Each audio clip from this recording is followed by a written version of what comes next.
Or can it be our actual favorite line? Just your favorite line from any character. I've got a boner for murder. Jeff's been trying to put out a bumper sticker for like 4 years. We actually cannot find a place that will print a bumper sticker that says I've got a boner for murder. I'll make my custom at home and send it to you. I will find a way. I kind of like I'll Be Back, but I don't know if that you were talking about our series or Our series. that moment you knew he was gonna be back. So it was an important line. Limited somewhat. Don't spoil it for Joel, but we've actually been telling him he's in the cast of Terminator this entire time. Red vs. Blue is just an advanced sequel. So what is your favorite line? Did you ask the question? It's not so easy, is it? Really time to... Oh crap, oh crap, oh crap, running. Protect me, code! And my name is Leonard Church, and you will fear my laser face!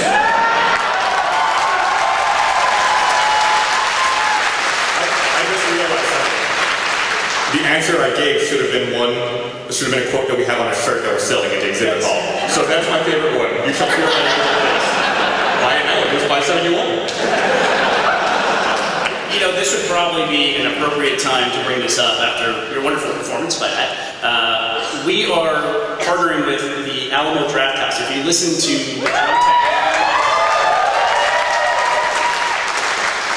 the Alamo Draft House is the theater in Austin's greatest theater in the known universe, where you can drink beer and watch old movies. And they're doing a 48-hour film festival, Machinima Film Festival, where you can enter from anywhere in the country, and it'll be screened at the film festival in Austin. The winners will. And we're going to help pick the winner, but then additionally, and I thought you all would be interested in this, is that we are going to award a special category for acting out of all of the entrants. And whoever we choose as the best actor across all the different performances will also win a walk-on role for an upcoming Red vs. Blue episode. So,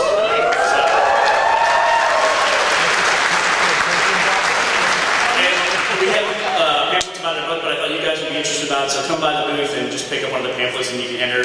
And it's just a team of machinimators anywhere in the world can enter. Can I enter? No, you cannot. And incidentally, I do like a lot more lines than that, but I don't have time to recite the entire series. No, that's fine. We've heard it. Everybody here knows it. Yes, I love your RoosterTeeth shorts, and I was just wondering what editing program you use? Matt? Final Cut. I wish I had a joke answer, but it's just Final Cut. You'll fix it close. I will edit this conversation later, it'll be funnier.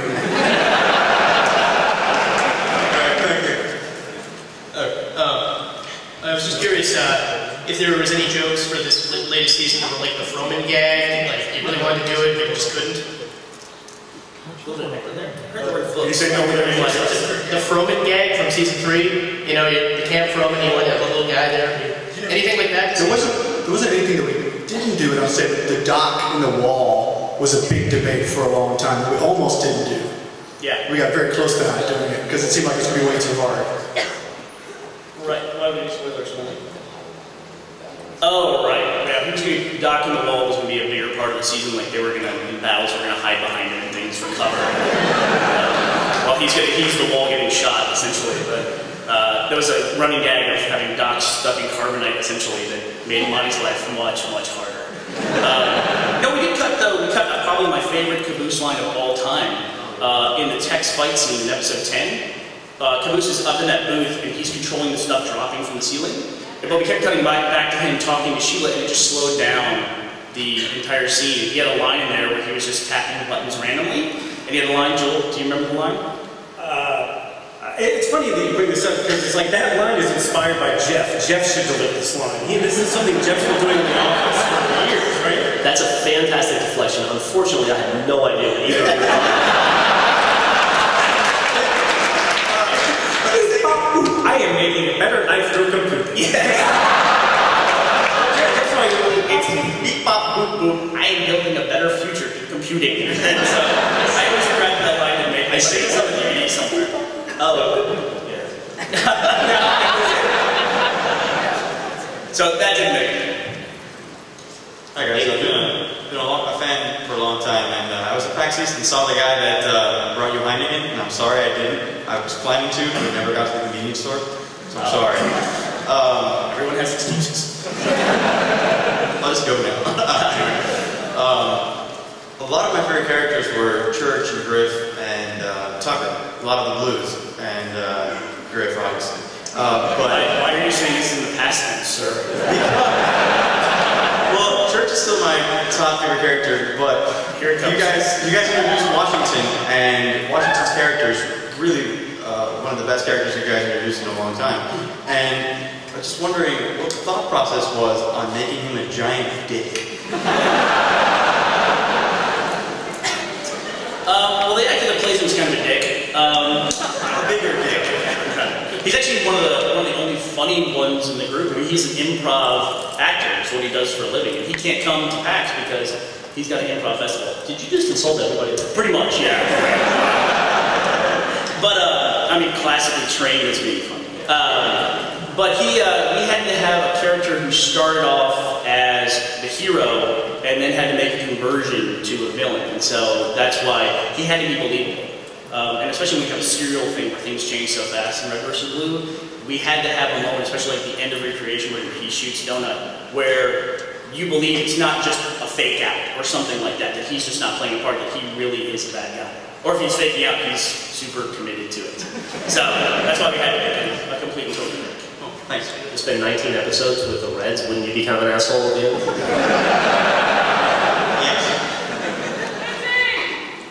We should probably do how many more questions before we show? That's our little timer right there showing us how much No time shit, we got. Jesus.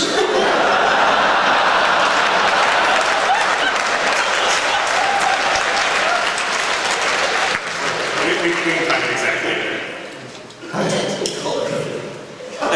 Okay, so we have.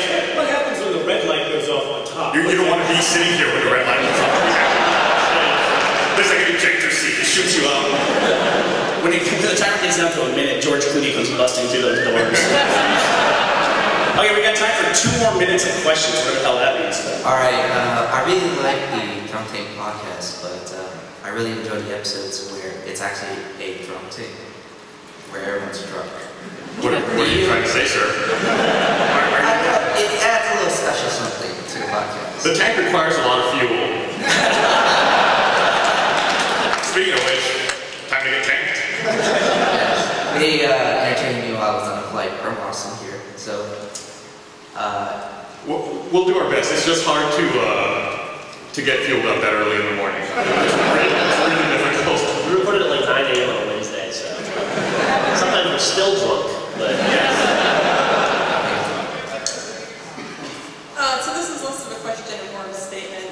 I want to give you advance warning that if you kill Meta or Wash, I am going to want my dolls back. No spoilers, please. And hi, Brandon, because there's no love for Brandon.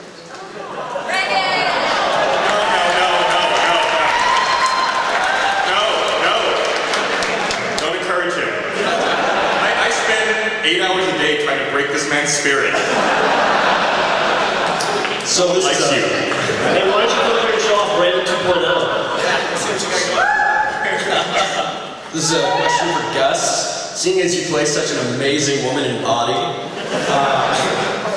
did you ever think about voicing text?